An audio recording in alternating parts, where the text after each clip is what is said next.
देंगे और हम इलाहाबाद हाई कोर्ट की मर्यादा गिरने देंगे? बार एसोसिएशन ने खिलाफत कर दी। बार एसोसिएशन ने कहा कि हम इनको ज्वाइन करने देंगे नहीं और फाइनली सुप्रीम कोर्ट को झुकना पड़ा। उनको अपॉइंटमेंट तो हुआ, लेकिन विदाउट ड्यूटी, कोई काम नहीं है उनके पास। लेकिन सवाल है कि आज तक जस्टिस वर्मा के खिलाफ एफआईआर क्यों नहीं दर्ज हुआ? क्या इसके पहले एफआईआर दर्ज नहीं हुए जजों के खिलाफ? हुए हैं। क्या इसके पहले इन्वेस्टिगेशन नहीं हुआ है? नॉर्मल पुलिसिंग और जो सीबीआई और इस तरह की इन्वेस्टिगेशन नहीं हुए हैं क्या? हुए हैं। जस्टिस निर्मल यादव का केस आपके पास है ना? और करप्शन के चार्ज में ही है। हालांकि अब उनको बेल मिल गया, अब उनको रिलीफ मिल गया, वो केस से बरी हो गई है। लेकिन 9 साल इन्वेस्टिगेशन चला। अब कैसे हुआ नहीं हुआ ये भगवान जाने। ऐसे ही हुआ होगा जैसे जस्टिस वर्मा का ब्लैक एंड व्हाइट जो केस है, उसको भी आप सुनवाई नहीं किए। इंपीचमेंट इंपीचमेंट इंपीचमेंट चलता रहा, यही कहानी चलती रही।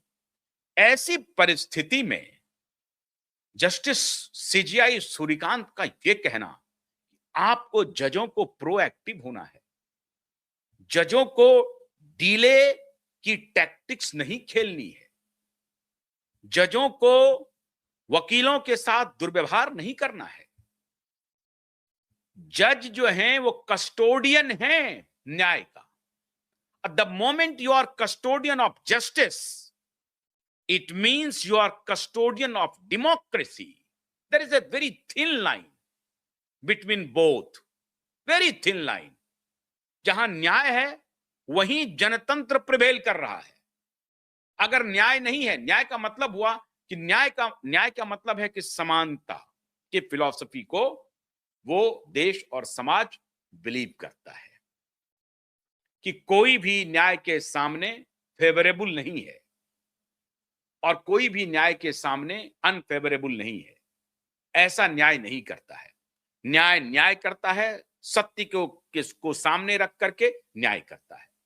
इस तरह का बयान देना ये छोटी बात आपको लग रही है? आपको मैं और एक सुनाता हूं सुंदर वक्तव्य जो उन्होंने दिया है। इंटरेस्टिंग बात सब कहा है उन्होंने। ये कह रहे हैं कि अभी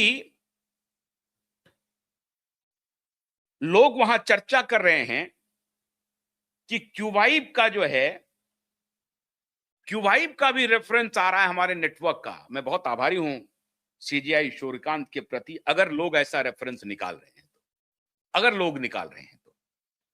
अब द सेंटिनल ऑन क्यूबाइब एक ऐतिहासिक और प्रतीकात्मक संयोग, मुख्य न्यायाधीश सीजीआई ने फॉलिन नॉरिमन मेमोरियल लेक्चर में यह बात कही।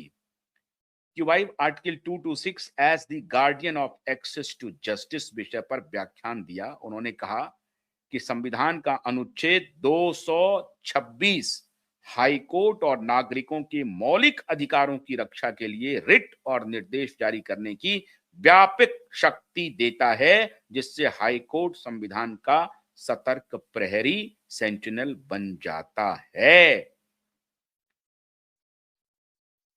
Sentinel of qui वाइव। अब ये क्वी वाइव क्या है साहब? हमारे नेटवर्क का नाम ही है क्यू वाइव और क्वी QUIVIVE। It is a French word जहां सजगता निवास करती है, जहां अलर्ट निवास करता है। तो ये जो सेंटिनल ऑफ क्वी वाइव है, that comes in reference to qui vive network. You got it? जहां सजगता निवास करती है। आपको सजग रहना है, अलर्ट रहना है, चौकन्ना रहना है कि कहीं कुछ छूट ना जाए, कहीं कहीं कोई अन्यायी बच के ना चला जाए और कहीं कोई निर्दोष फंस ना जाए। हजारों अन्यायी छूट जाए कोई बात नहीं है, लेकिन एक निर्दोष न फंसे। This is the philosophy of justice. इस जस्टिस को प्रिवेल करने के लिए सीजीआई का यह व्याख्यान है। लेकिन फॉलियस नारीमन के लेक्चर में वो बोल रहे थे, इस तरह की बात बोल रहे हैं वो। अब आप ही कल्पना कीजिए कि कैसे कोहराम मचा हुआ है। अगर आप कह रहे हैं, हाईकोर्ट को निर्देश दे रहे हैं कि अगर आप थोड़ा सा भी विलंब करते हैं, देरी करते हैं, तो न्याय की अवहेलना नहीं होती है, ये डिस्ट्रॉय होता है। And you are almost the apex body before going to supreme court, you are the apex body. तो आपको और सजग रहना पड़ेगा। ये जो सेंटिनल ऑफ क्यू वाइव है, इसको बिल्कुल पकड़ के रखना पड़ेगा। सीधा संकेत है justice Gadkari, justice Bhosale, justice Narang Kotwal ji के लिए प्रोएक्टिव होइए।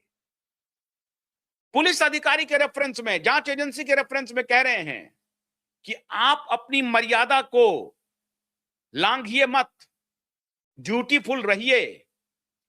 मतलब सीजीआई ने, समझिए मित्रों, की धर्म पताका, वो जो एक फर्जी थे जो धर्म ध्वज लेकर के घूम रहे थे, मैं तो उन्हें इस तरह से कहता नहीं हूं क्योंकि उन्होंने जो जो कृत्य किए हैं, उनके पिता पुत्र, उनके पिता ने किया है, मैं कई बार बोल चुका हूं इमरजेंसी के दौरान। सीनियर चंद्रचूड़ ने कहा कि you do not have right to come to court. क्यों भाई? क्योंकि इमरजेंसी जब लागू है तो आपका सारा मौलिक अधिकार सीज हो गया है। सीजीआई का जो ये व्याख्यान है मित्रों, जो मुंबई में उन्होंने कहा है, वो तो लगता है कि भारत के लिए कुछ नया सवेरा लेकर के आ रहे हैं।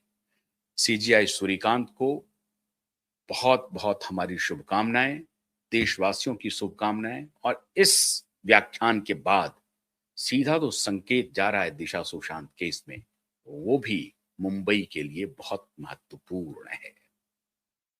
सब कुछ ठीक होगा धीरे धीरे। सूर्यकांत जी पर हमारी नजर बनी हुई है। जब भी उनकी कोई नई बात आती है, मैं सामने लेकर के आता हूं, फिर लेकर के आऊंगा। बहुत बहुत शुक्रिया। नमस्कार।